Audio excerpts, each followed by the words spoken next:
связи с пандемией многие сейчас работают удаленно. Но вы знаете, кто я? Я вор. Однако даже сидя дома, никто не помешает мне заниматься любимым делом. Thief the Dark Project берет свое начало в апреле 96 года, и ее разработка была далеко не самой гладкой. Однако несколько раз полностью сменив концепт и половину разработчиков, она все же увидела свет и стала эталоном в жанре стелс-игр.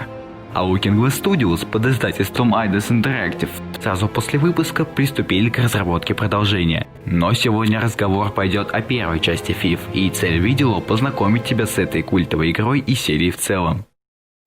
Игра состоит из набора поочередных миссий, на каждой из которых есть свои обязательные для выполнения цели, необходимые для перехода на следующий уровень.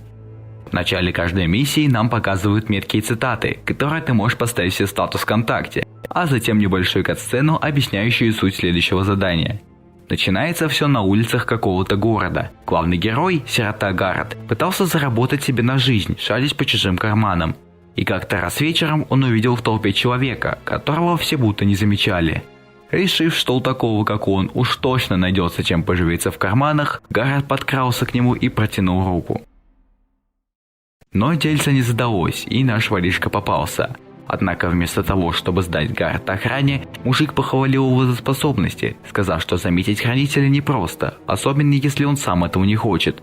Хранитель Артемиус, именно так звали этого человека, сказал, что такие одаренные, как наш герой, как раз нужны их тайному ордену, и предложил начать Гаррету новую жизнь. Посчитав старика безумцем, парень сперва отказался, но за миг до того, как хранитель исчез в толпе, Гаррет догнал его. Это было началом его очень долгого обучения. Хотя нас обманули и тренировка шла всего 6 минут, этого вполне хватило для обучения воровскому делу.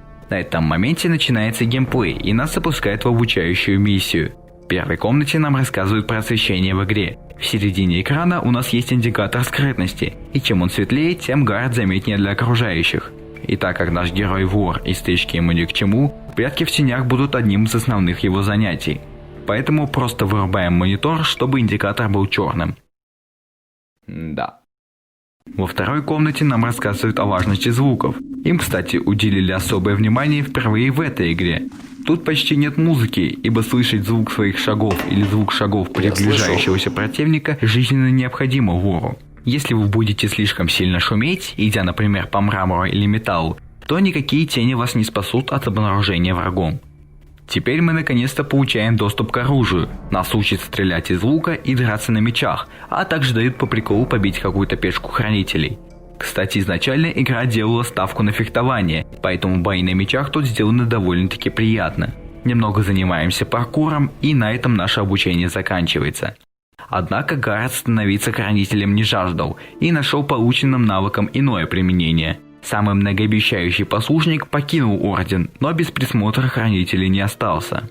На этом и начинается полноценная игра.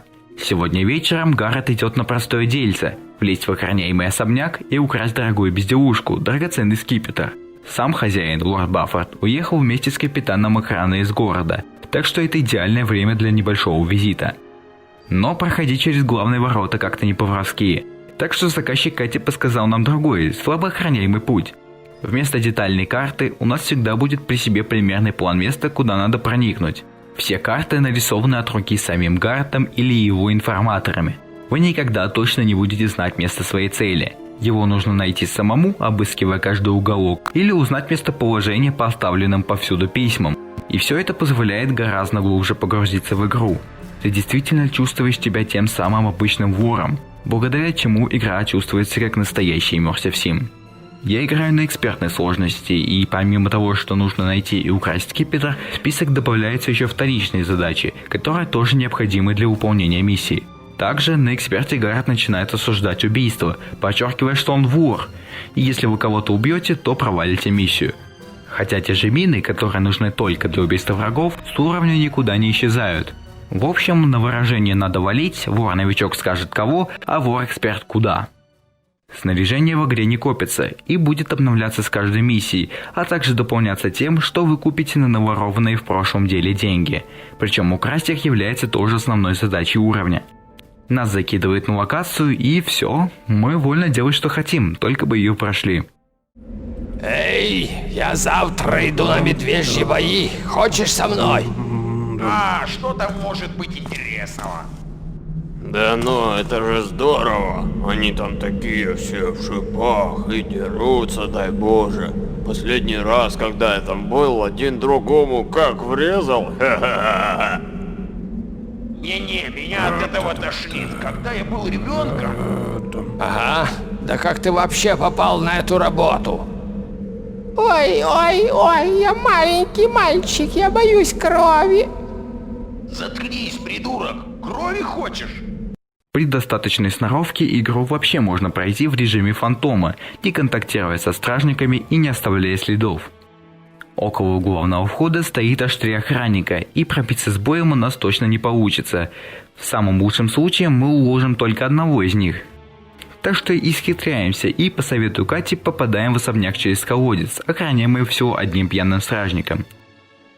Помимо меча, которым нас учили пользоваться хранители, в арсенале у Гарата есть дубинка, которая позволит оглушать противника, и особый вид стрел – водные. Урона они не нанесут, но могут потушить огонь для погружения помещения в темноту. Ну а если вы пока что не самый умелый вор и получилось так, что вас обнаружили, на помощь придут ослепляющие бомбы.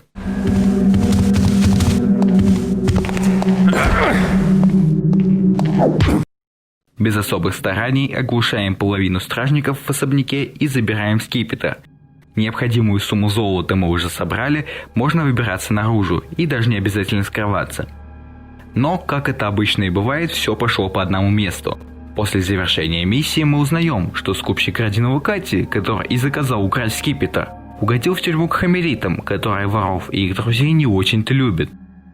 На этом моменте можно пояснить, кто такие эти хамериты и почему на улицах стоят вот такие фонари.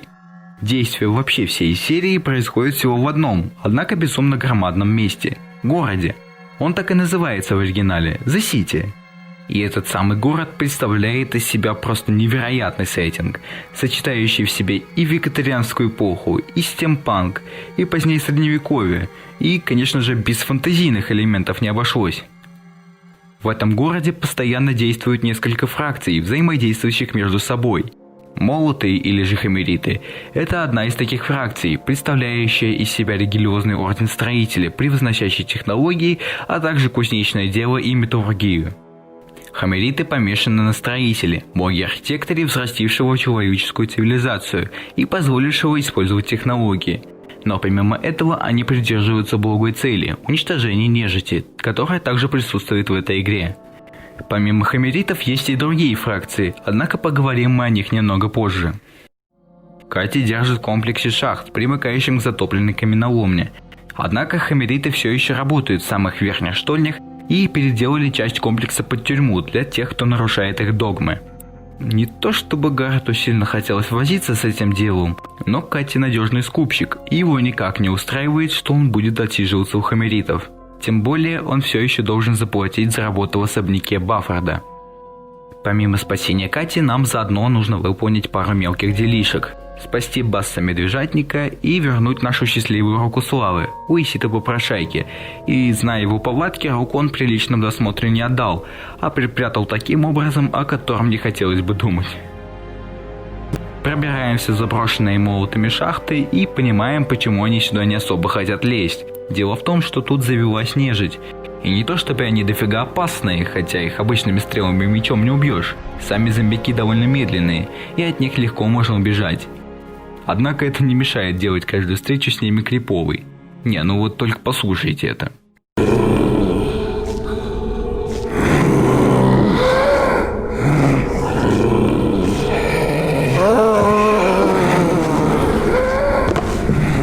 Вот за что и стоит любить атмосферу этой серии игр. Помимо врагов в игре также есть ловушки Джокера, и вот первый из таких в виде скелета. Ну или вот еще, не знаю, можно ли назвать это ловушкой, но иногда вот открываешь сундучок в ожидании золотишка, а там странный молоток, который если выкинешь, сильно нашумишь. Покажись немедленно. Кстати, тут нам стал доступен новый тип стрел, это шумовые и маховые. Первые издают шум, которые могут отвлечь врага от тщательного поиска в тени прямо около вас. а вторые помогают, не издавая звуков, передвигаться по шумным поверхностям. Теперь ты умрешь.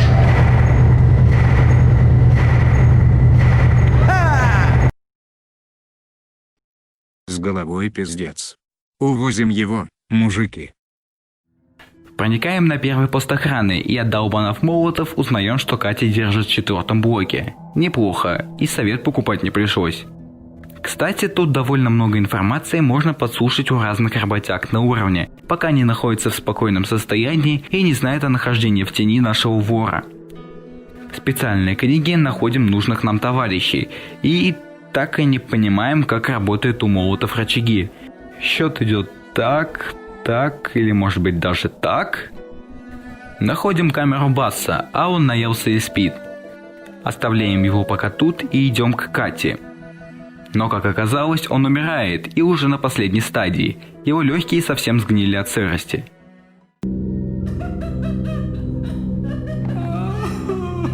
Ладно, посмеялись и поплакали, а Катя нас все же не кинул и рассказал о плане Феликса добыть Рок-Квинта. Его труп мы находим в канализации и забираем у него карту Банхарда. Осталось вернуть нашу руку за 300 баксов у Исита, и можно отсюда валить. Убей их всех, убей их всех. Ты чё, дурак что ли? Я вообще-то на харде играю. Если кого-то замочу, то проиграю.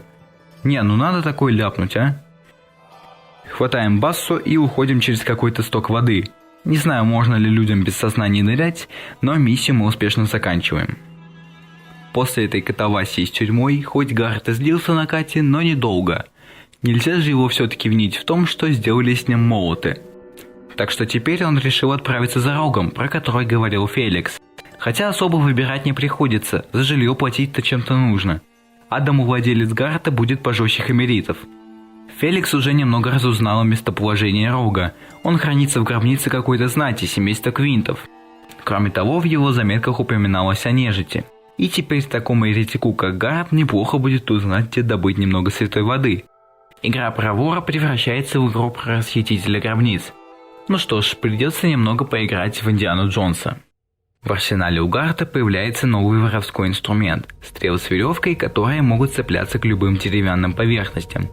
И это еще одна уникальная механика этой игры. Чуть позже ее использовали Arkane Studios в своей немалоизвестной игре о темном мессии. Пробираемся мимо зомби и ловушек, по ходу собирая золото, и натыкаемся на буриков. И нет, никто не фоткал тебя, пока ты сидишь на карантине. Это такие рыгающие волосатые динозаврики, которые водятся в заброшенных людьми поселениях. Но милые они до тех пор, пока не начнут тебя атаковать своими газами. Проходим чуть дальше и находим менее удачливых воров в этом месте. Один не смог убежать от буриков, второй не справился с простыми ловушками, а у третьего закончилась святая вода. В общем, пацанчики поняли, что воры из них так себе, и померли, оставив дело профессионалу. Вообще, сам уровень довольно интересен, со всеми своими загадками и ловушками. Тут вам как и ловушки из разряда падающего на башку камня, так и самые настоящие социальные эксперименты. Украдешь самоцветы, получишь разрядом и откинешься. Предстань передо мной, вор, не то пожалеешь.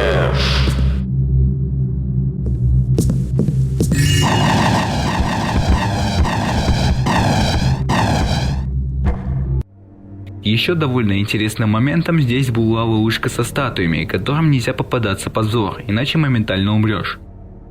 Находим гробницу Квинтов в одной из пещер с буриками и замечаем, что они по какой-то причине нас не атакуют.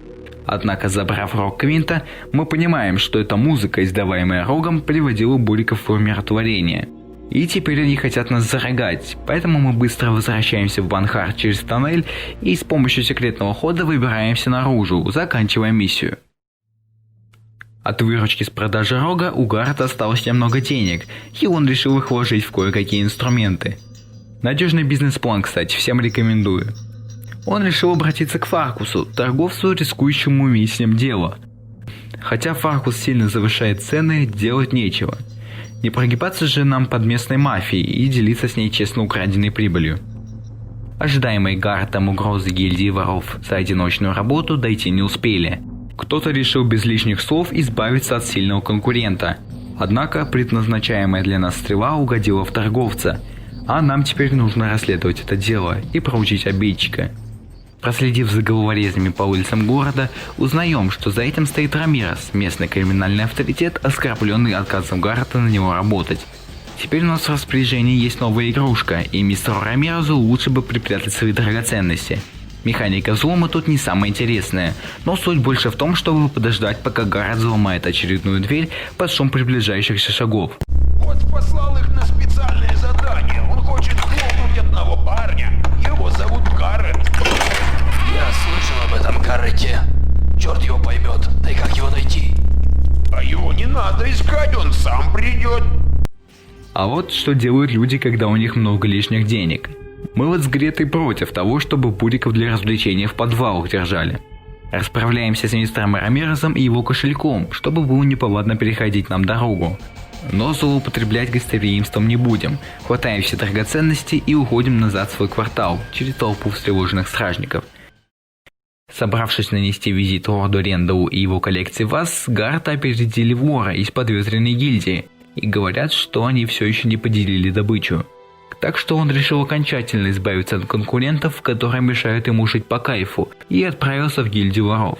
Их главари, Донал и Рубин, сейчас спорят, кому достанется дорогая сапфировая ваза. Так что, когда мы ее украдем, они будут заняты взаимными обвинениями и не подумают подозревать постороннего. Гильдия воров находится под казино Каприз Владыки, а оно под близлежащим рестораном. Точное местоположение вазы нам неизвестно, и придется выяснять его уже внутри. Осторожность в этом деле тоже не помешает, ибо Гаррет личность знаменитая, и увидев его, сразу поймут, кто взял вазу. Обычным убийством вора не обойдутся. Знаете, мы с другом называем эту миссию Ёбаный рот этого казино, блядь. Ну, во-первых, потому что они карты в киосках заряжают, а во-вторых, потому что это грёбаный массивный лабиринт. Вы просто не понимаете, что от вас нужно в этой миссии. И да, возможно, воры поумнее всяких лордов-баффордов и прячут драгоценности подальше от глаз, но это нифига не делает уровень интересным. Вы просто бродите час туда-сюда в поисках нужного тайного входа. Да и с самой гильдии дела идут не очень хорошо. Все воры очень переживают о стычке их глав, которые в свою очередь плетут заговоры с самыми верными их слугами. Но есть тут и хорошие моменты. Вот, например. Поздно. Что у него за работенка? Ему не повезло. Он как мышь чистил спальню и услышал какой-то шум за дверью. Его поймали? Он мог быстро и незаметно смотаться, но не мог уйти, ничего не прихватив с собой. Короче, он скинул все, что попалось под руку, в свой мешок и начал уже спускаться по лестнице, как вдруг мешок начал рваться. Что? Он случайно прихватил с собой хозяйского кота. Кот прорвал в мешке дырку, и из него все выпало за исключением самого кота, который засадил ему своими когтями. В общем, таки находим ключ от сейфа, проходим через тайный проход по фекальным канализациям, забираем вазу и сматываемся с этой душной миссии. Через некоторое время после троллинга гильдии воров на нас вышла некая особа по имени Виктория. Представитель какого-то клиента, который был впечатлен тем, как мы разобрались с Рамиресом. И теперь он хочет, чтобы Гаррет украл некий меч, принадлежащий дворянину и коллекционеру по имени Константин, о котором мало что известно. Он эксцентричный, недавно поселившийся в городе человек, держащийся особняком. Хоть Виктория и говорит, что меч должен лежать на видном месте, по слухам это строение достаточно большое и хорошо охраняется. Меч просто прекрасный уровень и неплохая награда тем, кто вытерпел лабиринты гильдии воров. Хоть тут ничего и не происходит, каждая комната в этом месте уникальна и удивительна. Знаете, я и сам не против иметь такой особняк. Из необычных дизайнерских решений, на заметку тем, кто в этой сфере работает. Тут, например, перевернутые комнаты, из простенького, висящие среди пустоты платформы, потолок, меняющийся с полом, всякие обманки зрения, огромные комнаты и много еще чего сладкого, которое я оставлю вам исследовать самим, пройдя игру. Ну а я хватаю меч и сбегаю из особняка, на этом заканчивая миссию.